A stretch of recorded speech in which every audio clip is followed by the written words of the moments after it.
In this quick tutorial, I'll show you clearly how to check whether a checkbox is checked or not using jQuery. Checkboxes are commonly used in forms and user interactions, and knowing their state is essential for your application logic. Here's our simple example. We have a checkbox labeled Check Me, Zrenia, and a button labeled Is Checkbox Checked? Using jQuery, we attach a click event to our button. When clicked, our script checks if the checkbox is checked or not using the IsChecked selector. Watch closely as I demonstrate. First, the checkbox is not checked. Clicking the button clearly tells us it's not checked. Now, when we check the checkbox and click the button again, it immediately informs us that the checkbox is indeed checked.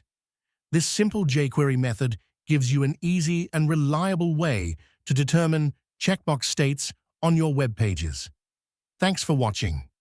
If this tip was helpful, don't forget to subscribe, like, and stay tuned for more practical web development tutorials.